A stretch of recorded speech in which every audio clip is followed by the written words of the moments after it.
From New York City, the epicenter of the pandemic in the United States, this is Democracy Now!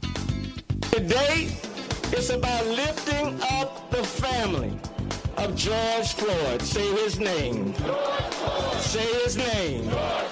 It's about lifting up the name of George Floyd. As historic protests against police brutality continue across the country, we'll go to Houston, Texas, the longtime home of George Floyd, who was killed by Minneapolis police last week.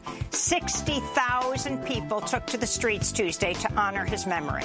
We'll speak to two of his friends about his community and religious work mentoring young men in Houston, and hear George Floyd in his own words. I want to speak to y'all real quick. I just want to say, man, that I got my shortcomings and my flaws. I ain't better than nobody else. But, man, the shootings that's going on, man, I don't care what hood you from, man, where you at, man. I love you and God love you, man. Put them guns down, man. That ain't what it is. Then, as President Trump threatens to designate anti-fascists as terrorists, an internal FBI document reveals the agency found no intelligence indicating Antifa was involved in the unrest over the weekend in Washington, D.C. And we'll look at the 2011 police killing of Kenneth Chamberlain. My father accidentally triggered his life alert pendant one morning. The police, White Plains Police, responded to the home, supposedly to do a medical check to see if he was okay. He told them he was fine, yet they insisted that he open the door. When my father said that he knows his rights and he doesn't have to open the door, they began to bang on the door for over an hour, ultimately breaking the door down and shooting him and killing him. An appellate court ruled this week a federal judge was wrong to dismiss parts of the lawsuit against the White Plains Police. We'll speak with Kenneth Chamberlain's son and the family lawyer. All that and more coming up. Welcome to Democracy Now!, democracynow.org, the Quarantine Report, the War and Peace Report. I'm Amy Goodman. Hundreds of thousands of people marched and protested in cities across the United States Tuesday, defying citywide curfews, braving police and military repression, shrugging off fears over the spread of the coronavirus in order to protest the police killing of George Floyd by Minneapolis police. In Minnesota, Governor Tim Walz said Tuesday the state's Department of Human Rights has opened a civil rights investigation into the Minneapolis Police Department. The investigation will review MPD's policies, procedures, and practices over the last 10 years to determine if the department has utilized systemic discriminatory practices towards people of color. Legal observers believe Minnesota Attorney General Keith Ellison is preparing to charge the three other officers involved in the killing of George Floyd, including two who held Floyd to the pavement while Officer Derek Chauvin pressed his knee into Floyd's neck while he repeatedly gasped, "I can't breathe," before falling still. On Tuesday, the Minneapolis Public School District said it was terminating its contract with the city's police department to provide school resource officers. Meanwhile, Minnesota's AFL-CIO coalition of labor unions has joined calls demanding Minneapolis Police Union President Bob Kroll resign after he called George Floyd a violent criminal, described protesters as terrorists, and called on police to expand their use of force. In April, Kroll told a radio podcaster he wasn't bothered by shootings he's been involved in. I've been involved in 3 shootings myself, and not one of them has bothered me. Maybe I'm different. Bob Kroll was welcomed to the stage last October by President Trump at a Trump 2020 campaign rally in Minneapolis. In Houston, Texas, 16 members of George Floyd's family joined a crowd of 60,000 protesters who marched to City Hall to remember Floyd, who spent most of his life in Houston. After headlines, we'll go to Houston to speak with two of his friends. A warning to our TV audience: the next story contains disturbing graphic footage. Arrest warrants have been issued for 6 Atlanta police officers after they tased 2 black college students, dragging them from their car for allegedly violating the city's curfew Saturday night. One officer was filmed smashing the driver window of the car. Another slashed the car's tires. Two of the officers have already been fired. The victims were 20-year-old Spelman College student Tanaya Pilgrim and 22-year-old Morehouse College student Messiah Young, who suffered a fractured wrist and needed 24 stitches. He spoke on Tuesday. I feel a little safer now that these monsters are off of the street and no longer able to terrorize anyone else. There is an arrest warrant for 6 Atlanta police officers in this case. In Washington, D.C., 700 soldiers with the U.S. Army's 82nd Airborne armed with fixed bayonets have been deployed to enforce the district's 7 p.m. curfew. The Army says another 1,400 soldiers are ready to be mobilized to the nation's capital. President Trump reportedly ordered the show of military force as part of Operation Themis, the code name for his domestic military operation against protesters. The name refers to an ancient Greek goddess of law and order. Meanwhile, the Washington Post reports U.S. Attorney General William Barr personally ordered police to beat and tear gas peaceful protesters gathered near the White House Monday in order to clear the path for President Trump to walk to the nearby St. John's Episcopal Church, where Trump posed for photos holding a Bible above his head. Among the hundreds of people tear-gassed was a former assistant rector of St. John's. President Trump visited St. John Paul II National Shrine Tuesday, sparking a new round of criticism from religious leaders. Washington, D.C. Archbishop Wilton Gregory said Trump's visit at this time was, quote, baffling and reprehensible. He is the first African-American Archbishop of Washington, D.C. Australian Prime Minister Scott Morrison has ordered his embassy in Washington to investigate an assault on an Australian camera crew at Monday's peaceful protest outside the White House. 7 Network reporter Amelia Brace was clubbed, tear-gassed, and shot with rubber-coated bullets, while her camera operator, Tim Myers, was hit with a riot shield and punched in the face in a live broadcast that aired across Australia.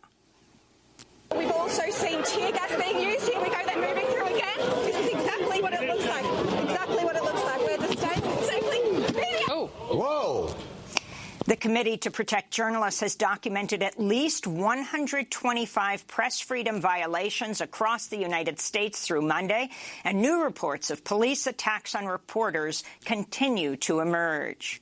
Here in New York, Mayor Bill de Blasio has ordered nightly curfews from 8 p.m. to 5 a.m. through Sunday. On Tuesday, Governor Andrew Cuomo threatened to call out the National Guard, saying the New York Police Department had failed to protect people and property overnight Monday when some people set fires and smashed their way into retail stores.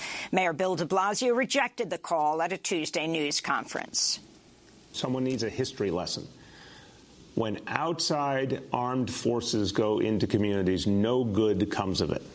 We have seen this for decades, go back to the 50s, 60s with the civil rights movement on through all the way up to today. The New York Police Department says it arrested 200 curfew violators overnight compared to about 700 the night before. In Oregon, an estimated 10,000 people filled Burnside Bridge in Portland Tuesday, laying face down on the pavement for 9 minutes, the length of time George Floyd was pinned beneath 3 Minneapolis police officers who killed him on May 25th. Later Tuesday, police unleashed volleys of tear gas, flash grenades, and pepper spray at protesters who were marching on the downtown jail and police precinct. In Los Angeles, where nearly 3,000 protesters have been arrested since Friday, UCLA issued a statement Tuesday saying it would no longer allow police to use its college baseball stadium as a field jail. The Jackie Robinson Stadium is named after Major League Baseball's first African-American player. Other protesters have been processed in L.A. County's jail system, which on Sunday reported its first death from coronavirus, a 47-year-old prisoner whose name has not been released. Nearly 300 employees and 2,000 prisoners have tested positive for coronavirus in L.A. jails since the pandemic began. In Puerto Rico, protesters marched outside the mansion of Governor Wanda Vazquez in Old San Juan Tuesday with chants for justice for George Floyd, denouncing Puerto Rico's own legacy of racism. Protesters ignored the island's coronavirus curfew and stayed on the streets into the night. This is Shariana Ferrer Nunez, a member of Puerto Rico's feminist collective under construction. We recognize that we must dismantle white supremacy. We must dismantle a racialized system. We must eradicate anti-black violence. In the occupied West Bank, dozens of people protested Tuesday outside the Church of Nativity in the city of Bethlehem, denouncing the police killing of George Floyd and the recent killing of Iyad al-Hayek, a 32-year-old Palestinian special needs student who was shot to death by Israeli forces in occupied East Jerusalem on Saturday. Al-Hayek was reportedly chanting Black Lives Matter and Palestinian Lives Matter when Israeli police gunned him down, claiming Al-Hayek was armed. This is one of the protesters in Bethlehem yesterday. We tell the people of the world, the free people and especially the American people, that what happened to them, the killing and racism against George Floyd, also happens in Palestine and to all of Palestine's martyrs. We have today a photo of martyr Iyad Halak, whose experience was not so different from what happened in the U.S. and the U.S. system that killed George. Thousands of people in cities across France defied coronavirus restrictions against mass gatherings and took to the streets Tuesday for anti-racist protests. In Paris, 20,000 people gathered peacefully, demanding an end to police brutality, paying homage to Adama Traore, a black man who died in police custody in 2016 after he was pinned down by an officer. Late in the day, police fired volleys of tear gas canisters into the crowds to clear the protests. In the latest news on COVID-19, Brazil has reported nearly 1,300 new coronavirus deaths, a new daily high for Brazil. Over 31,000 people have died from virus in Brazil. More than 550,000 have been infected, the world's second highest total behind the United States. Meanwhile, in India, the number of coronavirus cases has topped 200,000, and public health officials fear the peak could still be weeks away. Here in the United States, the U.S. death toll has reached over 106,000. Tyson Foods has revealed nearly 600 workers at a pork processing plant in Storm Lake, Iowa, have tested positive. Most were asymptomatic. Meanwhile, at least 16 graduating cadets at West Point have tested positive after returning to campus ahead of the June 13th commencement, where President Trump is scheduled to speak in person, despite warnings from public health officials about large public gatherings. Once President Trump said he wanted to come and have an in-person graduation, all the cadets were called back from around the country. President Donald Trump has announced he's moving this summer's Republican National Convention from Charlotte, North Carolina. Trump accused North Carolina Governor Roy Cooper of being, quote, still in shelter-in-place mode after the governor said a full-scale convention could not safely take place during a pandemic. He said he wanted a scaled-down one. Voters cast ballots in 8 states and the District of Columbia Tuesday in primary and municipal elections marred by the coronavirus pandemic and police and military crackdowns on street protests, with voting rights activists warning of widespread disenfranchisement. In Washington, D.C. and Philadelphia, where polling places remained open even as curfews went into effect, officials said people had permission to be out of their homes if they inform police of their intention to vote.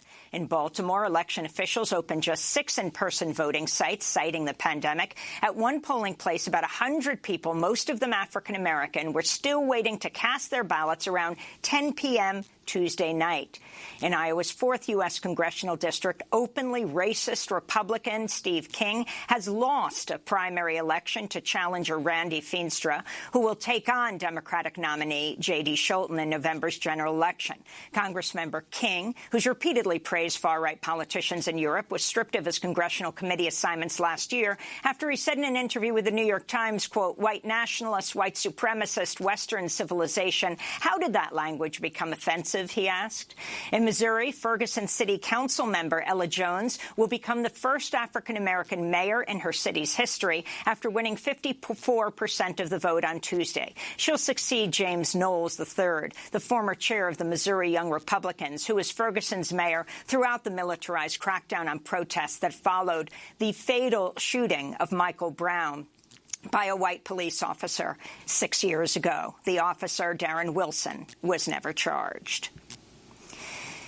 In his first major address since the protests began, Democratic presidential candidate Joe Biden spoke in Philadelphia Tuesday and criticized President Trump for supporting the use of tear gas and flash grenades to disperse peaceful protesters outside the White House. But I promise you this: I won't traffic in fear and division. I won't fan the flames of hate. I'll seek to heal the racial wounds that have long plagued our country, not use them for political gain. Meanwhile, Biden has faced criticism for remarks he made about police training during a meeting with African-American community leaders at Bethel AME Church in Wilmington, Delaware on Monday. The idea that instead of standing there and teaching a cop when there's an unarmed person coming at him with a knife or something, shoot him in the leg instead of in the heart, is a very different thing. In India, an estimated 100,000 people, including a number of coronavirus patients, have evacuated low-lying parts of the western states of Gujarat and Maharashtra as a severe cyclone bears down on Mumbai for the first time in documented history. In Central America, at least 15 people were killed after tropical storm Amanda sparked severe flooding in El Salvador and Guatemala. The storm traversed from the Pacific to the Gulf of Mexico, where it was rechristened Tropical Storm Cristobal. It's the earliest sea-named storm ever recorded, following Arthur and Bertha, which formed ahead of the official start of the Atlantic hurricane season. Climate scientists warn 2020 is on track to be the hottest year in human history, with atmospheric carbon dioxide levels at 418 parts per million, the highest level in at least 3 million years. And those are some of the headlines. This is Democracy Now!, democracynow.org, The Quarantine Report. I'm Amy Goodman in New York, joined by my co-host Juan Gonzalez from his home in New Brunswick, New Jersey. Hi, Juan. Hi, Amy, and good day to all of our listeners and viewers across the country and around the world. Well, there have been protests calling for justice for George Floyd in all 50 states. And on Tuesday, 60,000 people turned out, chanting peace on the left and justice on the right in the city of Houston, Texas, where he grew up. Among them were people from all walks of life, including a contingent of black cowboys and members of George Floyd's high school graduating class, who recalled how George was a star tight end on their football team that went to state championships. This is Mayor Sylvester Turner addressing peaceful protesters in front of City Hall after they marched across downtown. Today, it's about lifting up the family of George Floyd. Say his name. Say his name. It's about lifting up the name of George Floyd. It's about supporting 16 members of his family who have taken the time, okay?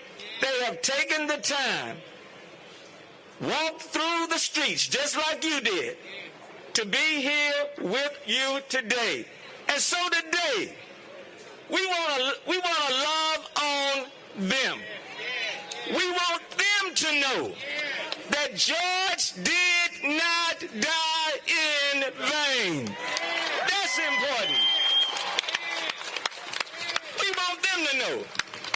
And I know it made a difference to them when the police chief in Minneapolis recognized that that police officer putting his knee on the neck of George was wrong, that the other 3 police officers standing there not doing anything, their silence was complicit, was wrong. That's important. And it's important for us in Georgetown, in this city, to stand up and recognize and say his name, George Floyd. That's Houston Mayor Sylvester Turner speaking Tuesday at a massive rally organized by the Friends of George Floyd, including hip-hop artist Bun B, who also called for more legislation to hold police responsible for violence. The rest of the country knows George Floyd from the cell phone footage captured during his final minutes in Minneapolis just over a week ago, when police officer Derek Chauvin kneeled on Floyd's neck as he gasped and pleaded, "I can't breathe," and then lay lifeless for minutes as he continued to kneel on his neck, two officers next to him also kneeling on his back. But in Houston's 3rd Ward, George Floyd is being remembered as Big Floyd and the Gentle Giant, and for how he was a mentor to a generation of young men as he sought to break the cycle of violence in his community. In a minute, we'll be joined by two of his friends who worked on this outreach with him. But first, this is George Floyd in his own words from a post shared on social media. I want to speak to y'all real quick. I just want to say, man, that I got my shortcomings and my flaws, and I ain't better than nobody else. But, man, the shootings that's going on, man, I don't care what hood you from, man, where you at, man. I love you and God love you, man. Put them guns down, man. That ain't what it is, you know. God bless, man, and y'all hold y'all head up, man. You got parents out here sending plates, man, trying to bury their kids, man. Think about it, man. Love y'all. That's George Floyd, in his own words, speaking in a post he shared on social media. Well, for more, we're going to Houston, where we're joined by two people who worked with George Floyd in his 3rd Ward community. Patrick P.T. Nguolo is pastor of the Church Resurrection Houston. He was a friend of and pastor to George Floyd. Also with us, Corey Paul, a Houston hip-hop artist, entrepreneur, who is a friend of George Floyd, ministered with him and Pastor P.T. They both marched Tuesday in Houston with Floyd's family members, community leaders, and tens of thousands of supporters. We welcome you both to Democracy Now! First, we want to share our condolences with you on this horrific loss that you and the whole community in this country is suffering. And I wanted to begin right now with Corey Paul, the Houston hip-hop artist, friend of George Floyd. Tell us who he was. Tell us how you came to know him, the work you did with him, and then how you learned what happened on Memorial Day. Thanks so much for joining us. No problem. Thank you for having us. So when I met Big Floyd, I met Big Floyd with Resurrection Houston, with Pastor PT. We were all together. And so we were coming into George's home. We were coming into 3rd Ward as visitors. And so we were hopeful to find what we call a person of peace, which is someone who is from 3rd Ward, who is loved there, who's respected there, so that we can connect with the community and serve from a genuine place. And we were extremely fortunate to meet George. George was already, as you know, as you can see, as you've heard countless times, George was already preaching peace, love, God, unity, advocating against gun violence. He was already doing that before we showed up. And so when we got there, George basically said, if it's God business, then it's my business. And so that was our introduction. We would shoot visuals and have Bible studies and different things like that in the community. And George came alongside us, and whatever you need, however I can serve, let people in the community know we're good, welcome them, they're here, they're helping us. A lot of things that we could never accomplish by ourselves. I'm from a neighborhood like 3rd Ward in Houston, and you can't just go into a neighborhood and do what you want to. You desperately need someone like Floyd to usher you into the community, and that's who he was. When I think about the biggest takeaway from my experience with Floyd, it's the unity that he preached. George is a big guy, but then once you're around him and people who know him, you see that all of his respect and admiration is gained through love.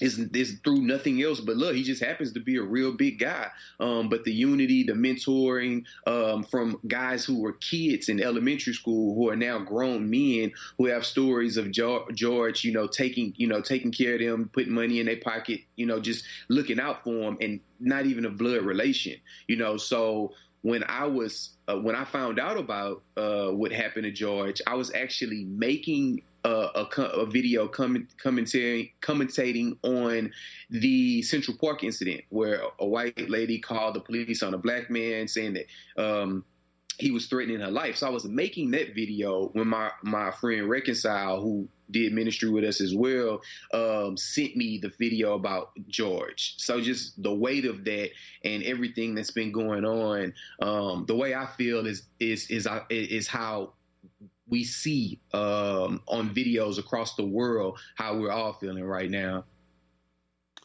And Corey, Paul, given the fact that the video of your friend's death has been played over and over again on media around the world, every time you see the video, I'm wondering what you go through and also the impact that it's had, not just in this country, but protests around the world around your friend's death. Yeah, so I only saw the video partially one time. I didn't. That was the only time that I saw it, just that one time, and I didn't see it again after that. From seeing that on several different levels, you're outraged. From a human level, even if George was a stranger, to a personal level, knowing him, having the opportunity to have met him and worked with him in ministry, and knowing the love and the unity and what he gave and how his life was taken. Also, I served as a Houston firefighter in my city, which made me a first responder and a civil servant. So even the aspect of the video, from him going to having life to being lifeless, and the officers continuing to hold him down and stay on his neck.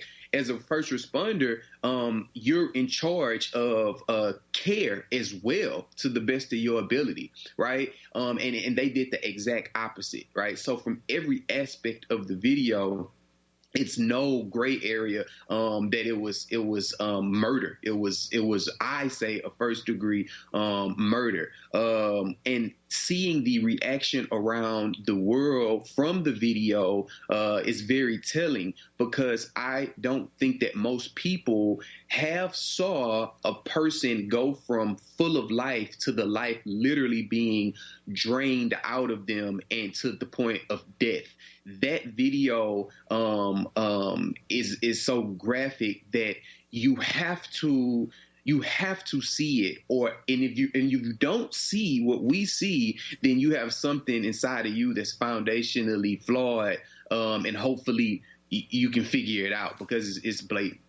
Corey, I wanted to bring Pastor Angolo into this conversation. If you could describe for us the scene yesterday. 60,000 people, at least in Houston, addressed by the mayor, African-American mayor, and as well as many others, 16 members of Floyd's family. Describe that scene and how you came to know Floyd, who so many call the gentle giant. Well, thank you for having me, Amy. The scene was indescribable. I've never seen that many people downtown Houston, even for the time that we won, the Astros won. It didn't compare to the scene that I saw. It wasn't just the fact that there were so many people. People were showing so much love. I got there and I had 100 masks ready to give out to people who needed masks.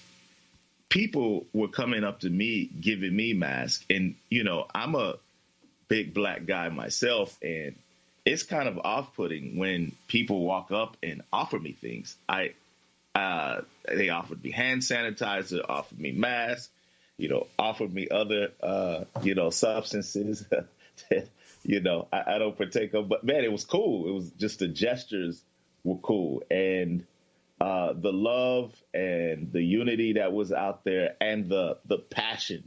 There were people from 6 to 70 out there, man, just giving.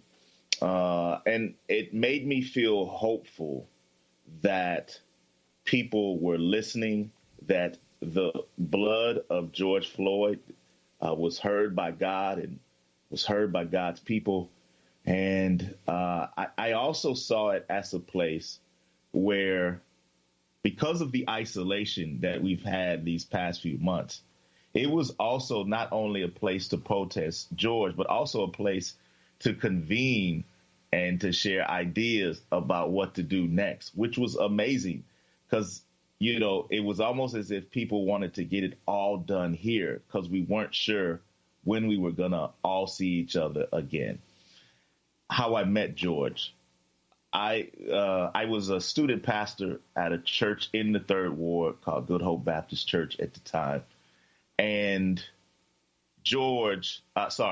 and we were trying to reach the immediate neighborhood, and particularly the CUNY Homes housing project. And in trying to reach it, we said, hey, man, let's throw this concert, hip-hop concert, rap concert, spoken word concert. And we called it Hope for the Tray.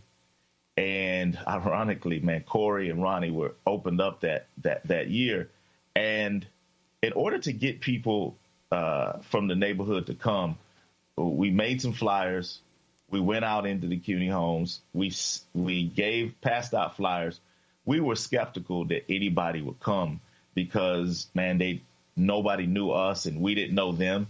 And so we passed out flyers to people in the neighborhood, and we say, okay, we'll see what happens the night of. So on the night of the concert, we were scanning the crowd, looking to see people from diverse areas. I mean, we saw people from everywhere, all over the city, all shapes and colors. And we didn't see anybody from the neighborhood we passed flyers out from. And so one of the pastors looks out into the distance, sees this tall guy, head and shoulders above everybody else, and he beckons us, and man, we instantly go over there, and it's him and another friend of ours. And it's the first time that we met Big Floyd. Fast forward 2012, we start a church called Resurrection Houston, and we're trying to break into the neighborhood. And Big Floyd was one of the first people to help us to, as a person of peace, open up the neighborhood, let people know that we are okay and not to be suspicious of us and that we're doing good work. So those are my first instances of coming in contact with Big Floyd. And Pastor, I wanted to ask you, when you see, for instance, the images of our president just this week, after clearing the protesters in front of the White House with tear gas and rubber bullets, then walking to a church nearby and holding up a Bible, your thoughts when you've seen those images, given the fact that the president has spent so little time talking about the tragic death of George Floyd and so much time attacking those who are protesting his death? So I want to start out with this. I'm not a political animal. I'm neither a Democrat or a Republican. I'm actually a theocrat. And so I speak from the outside, looking in prophetically, this truth to power. And so the words I'm going to say, I mean, I think they come from a sense of, prophetic pain rather than political pain. To see our president, who I pray for, use God's word to endorse state-sponsored violence against citizens of the United States, it brought me pain, and the behavior is wrong.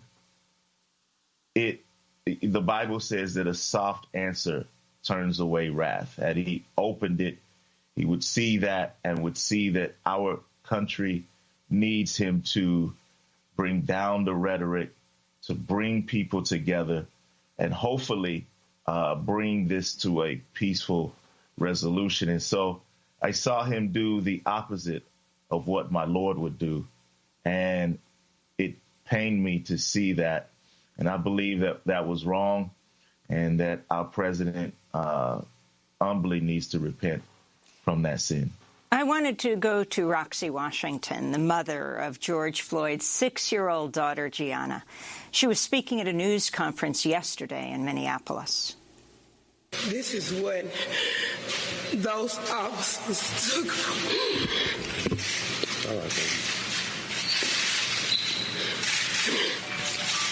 At the end of the day,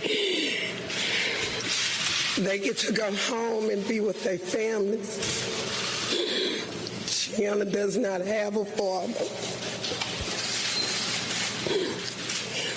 He would never see her grow up, graduate.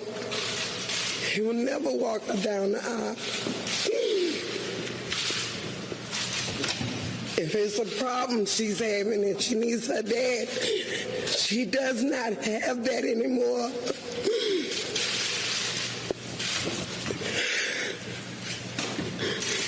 I'm here for my baby, and I'm here for George because I want justice for him. I want justice for him because he was good. No matter what anybody thinks, he was good. And this is the proof that he was a good man. That's Roxy Washington, the mother of George Floyd's 6-year-old daughter, Gianna, who was holding on to her, next to her. We're going to end with Corey Paul. Corey, the importance that the gentle giant that Big Floyd felt being a father, and what you want to see happen right now before the funeral on Tuesday that'll take place in your town, in Houston. Yeah, so I feel like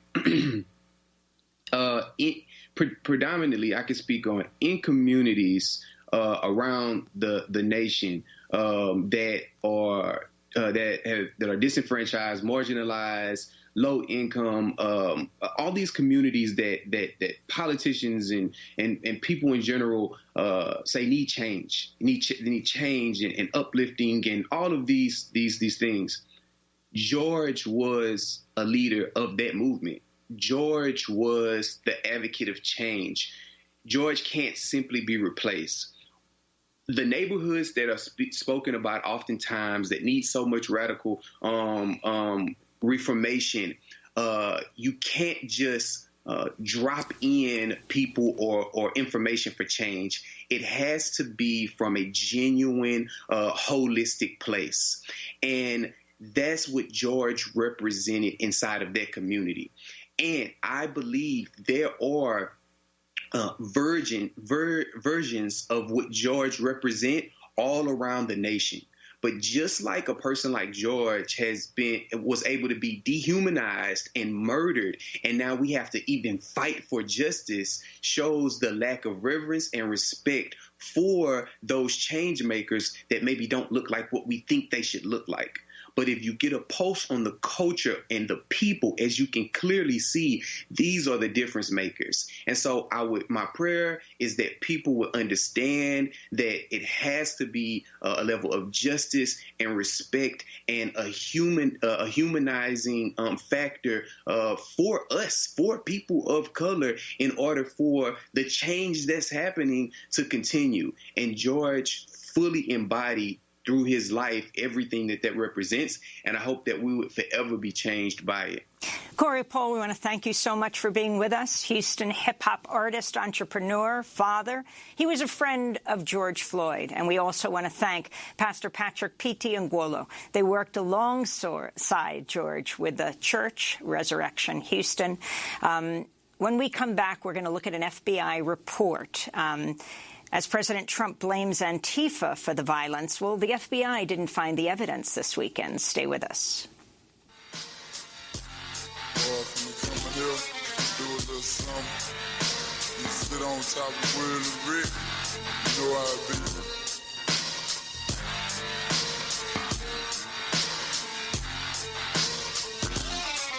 While I'm sitting on top of the world, treating the drape off candy paint with a swirl, picking up poppers, scooping in the shopping, watching they come down with my wood grain on chopper. Looking real good for my hood is understood.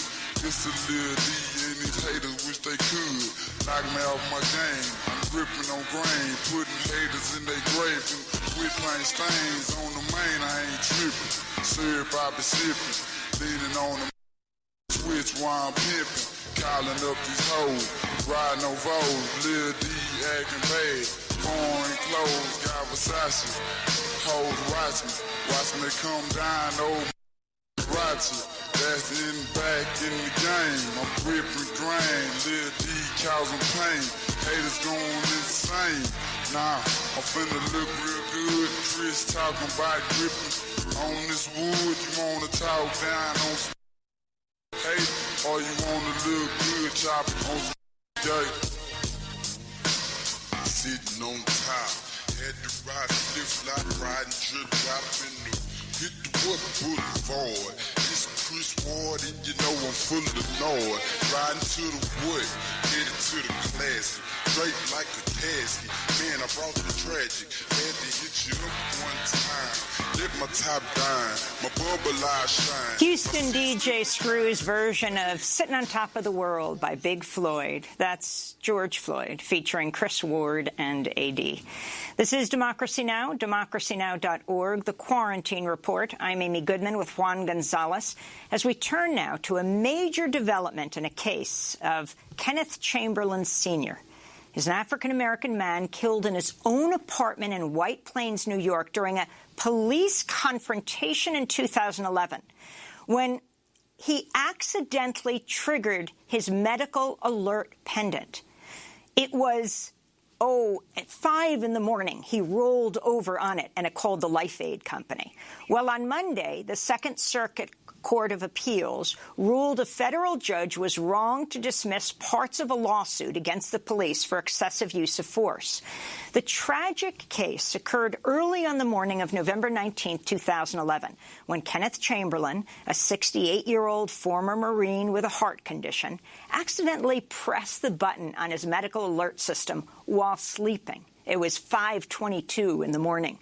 Responding to the alert from the company calling police, the White Plains police officers arrived at Chamberlain's apartment in a public housing complex. It was shortly after 5 a.m.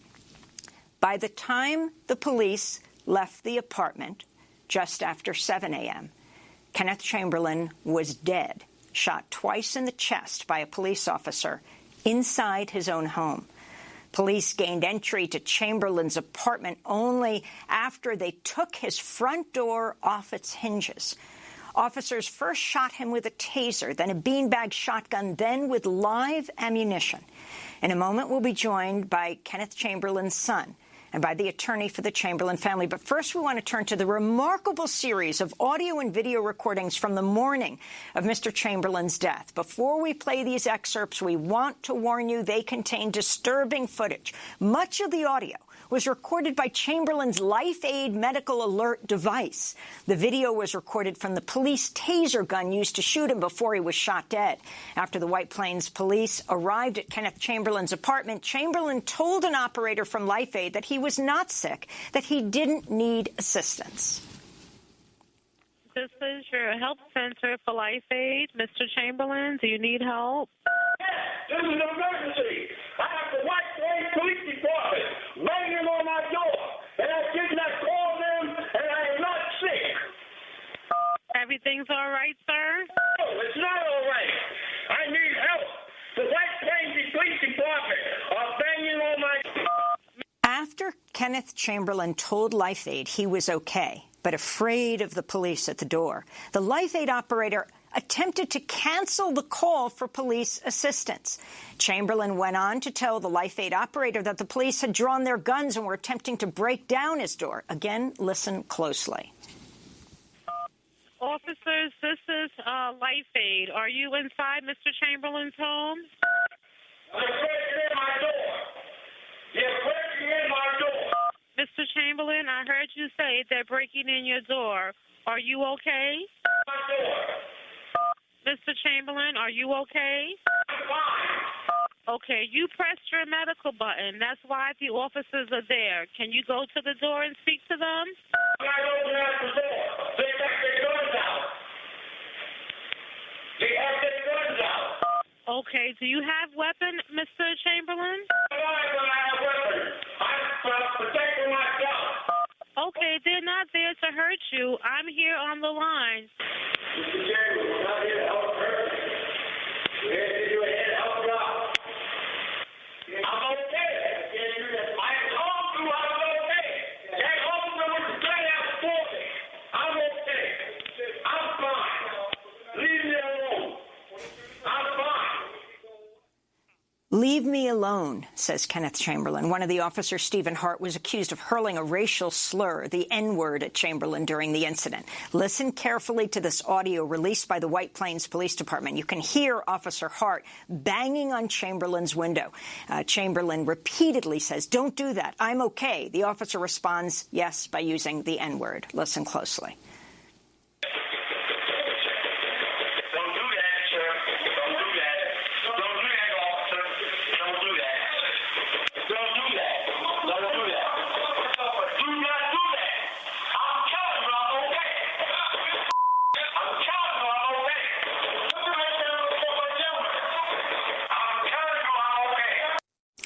A video camera on the police taser gun recorded the next sequence. You can hear Kenneth Chamberlain say the police have stun guns and shotguns. He then predicts the police will kill him.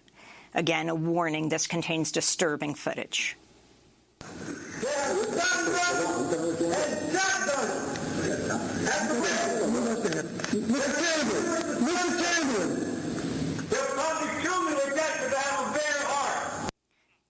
Mr. Chamberlain says, "I have a bad heart."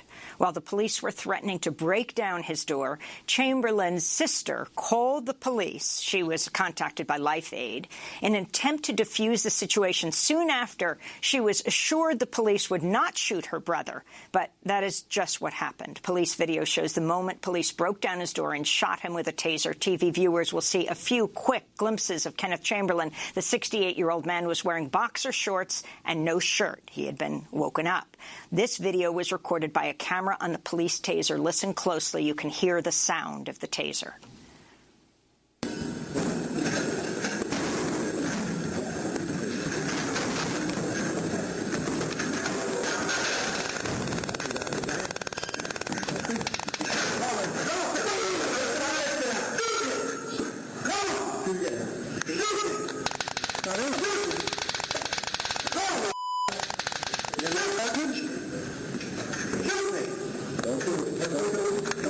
You can actually see the electricity shooting Kenneth Chamberlain. The video cuts out at this point. Within minutes, Kenneth Chamberlain was shot dead by the police who entered his home. This horrific story is told in the recent feature film, The Killing of Kenneth Chamberlain. Well, for more, we're joined by Ken Chamberlain's son, Kenneth Chamberlain, Jr., who's been fighting for justice in his father's death since 2011. And we're joined by the family's attorney, Mayo Bartlett. We welcome you both back to Democracy Now! This killing that we have covered for years.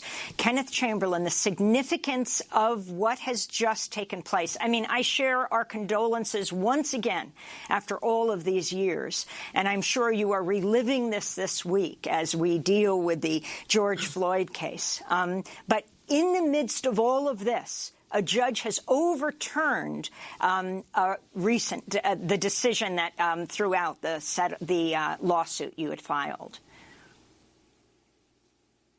Well, thank you, Amy, first for having us on this show. And just listening to that audio, I've kind of had to kind of regain my composure. It's been a while since I've heard all of the audio like that.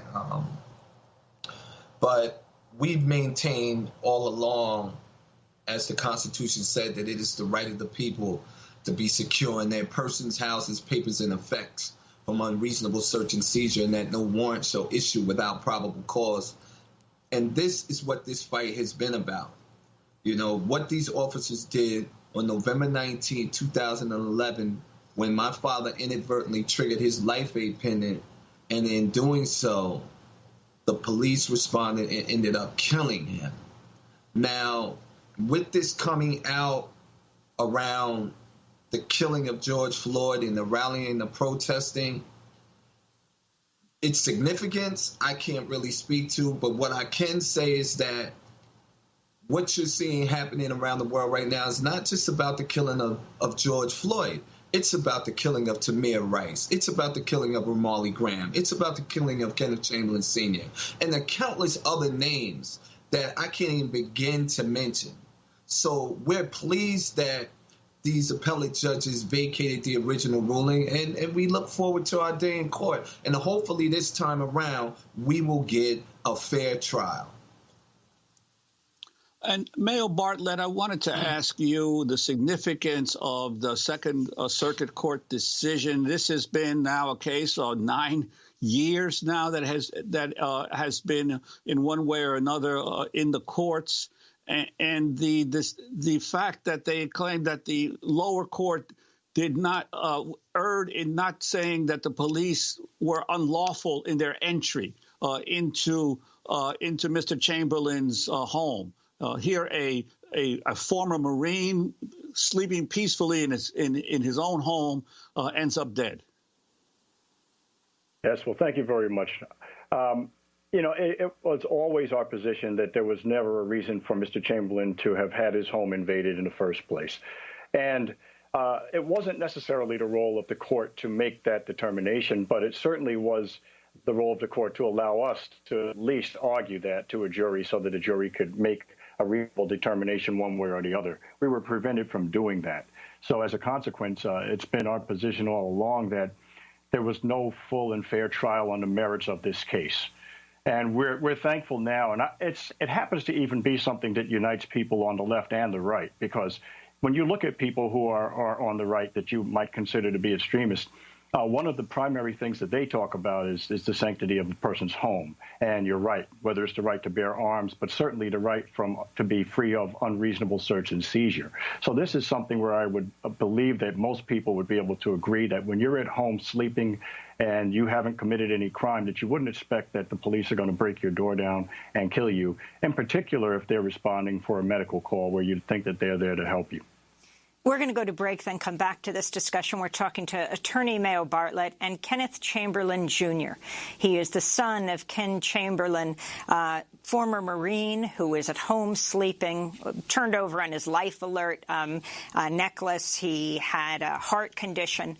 The Life Aid people couldn't reach him and called the police. They came in for a wellness check and ended up shooting him dead. We'll be back with them in a minute.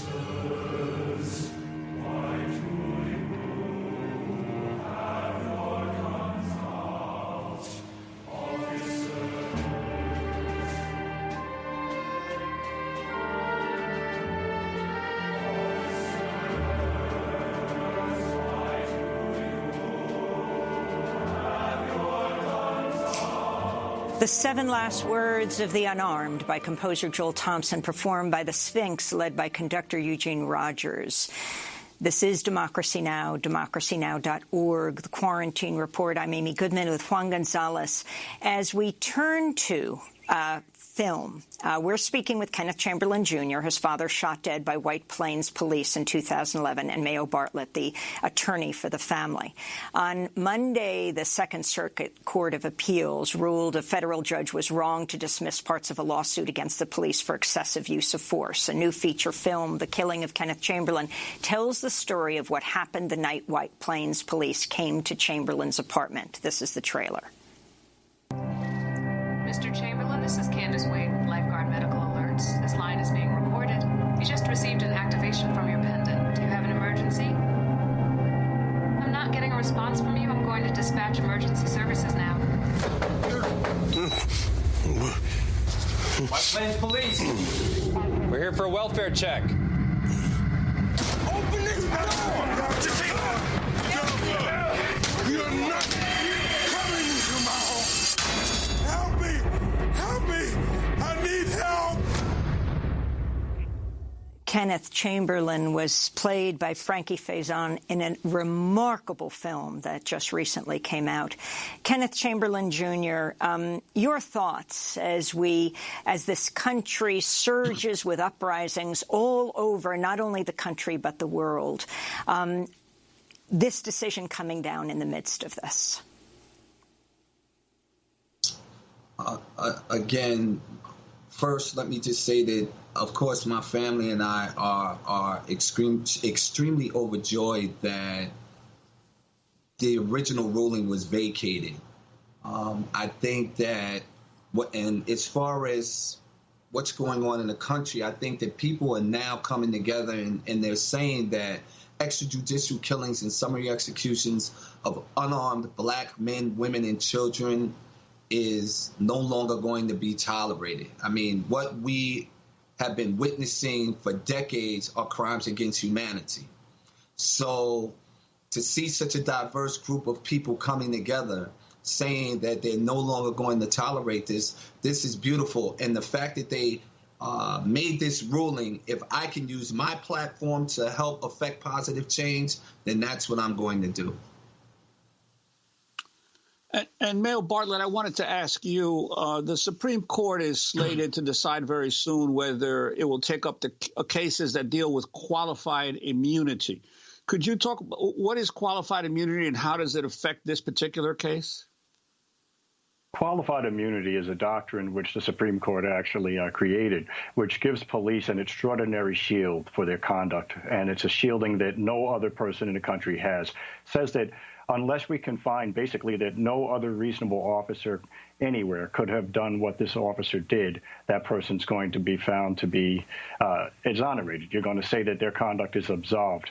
And it requires a tremendous burden on the part of people trying to bring these cases.